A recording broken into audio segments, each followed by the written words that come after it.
নমস্কার বন্ধুরা, আশা করি তোমরা যে যেখানে আছো ভালো আছো এবং সুস্থ আছো। আমিও ভালো আছি। আজকে আমি তোমাদের সঙ্গে রাবড়ির একটা রেসিপি শেয়ার করতে চলেছি। আশা করি তোমাদের ভালোই লাগবে।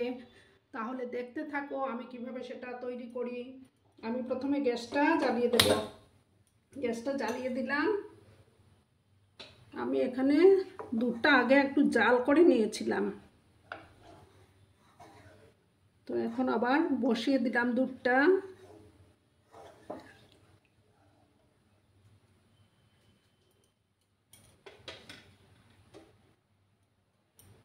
এই রাবড়িটা আমি ব্রেড 2 পিস ব্রেড আমি মিক্সিং জারে এই যে এইভাবে গুঁড়ো করে নিয়েছি। ব্রেড দিয়ে আমি রাবড়ির রেসিপিটি তৈরি করব। আর ভিডিও দেখার শুরুতে বন্ধুরা তোমরা একটা লাইক দিতে ভুলো না। তোমরা অনেক সময় লাইক দিতে ভুলে যাও, একটা লাইক অবশ্যই করবে। তোমাদের মিষ্টি মিষ্টি কমেন্টগুলো পড়তে আমার খুবই ভালো লাগে। দুধটা জাল হতে থাক। আমার দুধটা ফুটতে শুরু করেছে। দুধটা ফুটে যাক ভালো করে, তারপর ভালো করে নাড়াচাড়া করে যেতে হবে।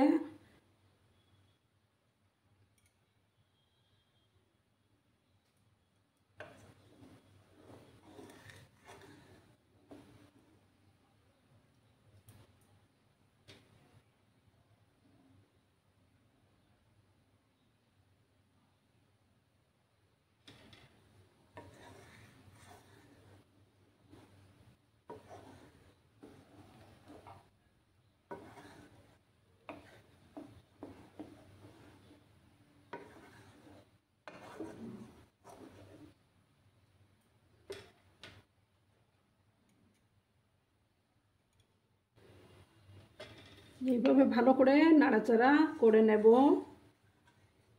আর সাইডে যে দুধগুলো আছে সেইগুলো লেগে যাচ্ছে, সেগুলো দুধের সঙ্গে মিশিয়ে দেব।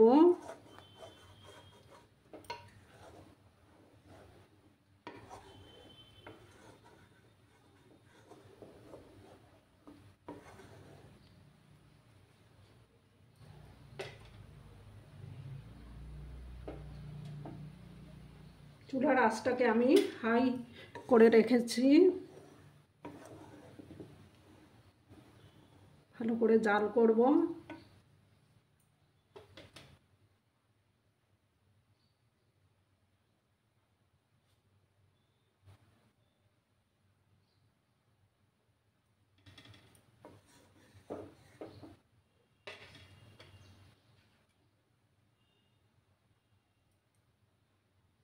এবার আমি এই যে 2টা পিস ব্রেড আমি ইয়ে করে রেখেছিলাম মিক্সিতে, ওটা দিয়ে দেবো। চুলার আঁচটাকে কমিয়ে দিলাম, দিয়ে নাড়াচাড়া করব।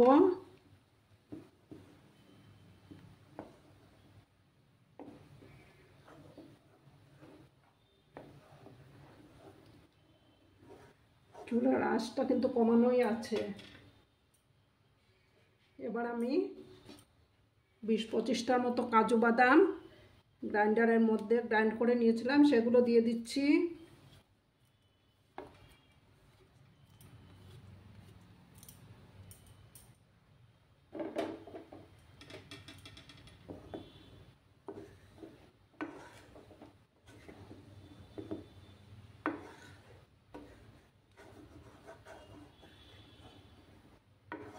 এইভাবে নাড়াচাড়া করব আমি।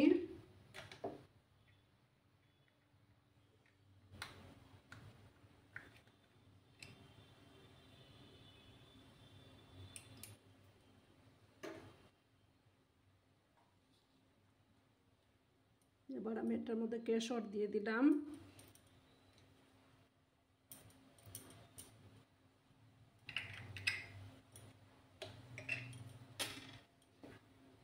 দিলে কেশরটা দিলে কালারটা ভালো আসবে। তোমাদের কাছে না থাকলে এটা স্কিপ করতে পারো। চুলার আঁচটা কিন্তু আমার কমানোই আছে। এবার আমি এটাতে চিনি দেব না, এই যে মিঠাই মেট, এগুলো আমি দেব।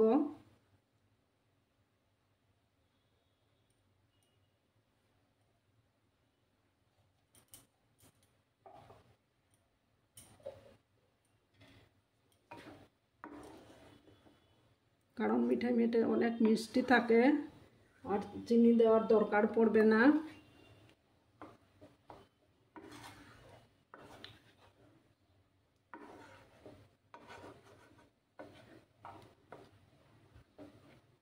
কেশর দিলে কালারটা সুন্দর আসে, তাই। চুলার আঁচটা কিন্তু আমার একটু কমানোই আছে, আর একটু দিলাম।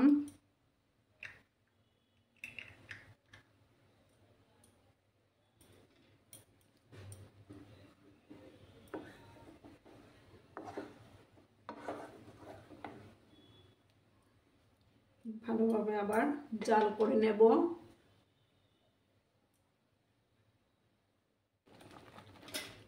এবার আমার এই রাবড়িটা অনেকটা ঘন হয়ে আসছে। এবার আমি, কারণ ঠান্ডা হওয়ার পর আরও ঘন হয়ে যাবে,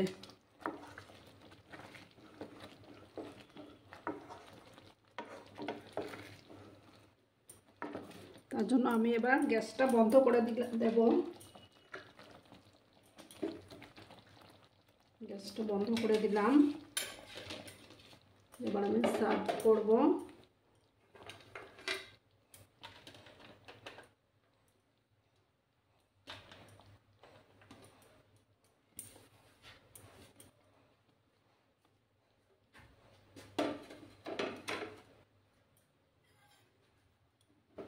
তোমরা কমেন্ট করে অবশ্যই বলবে যে আমার আজকের এই রেসিপিটি তোমাদের কেমন লাগলো। তোমরা সবাই খুব ভালো থেকো, সুস্থ থেকো। আমি সুন্দর করে একটু ডেকোরেশন করব।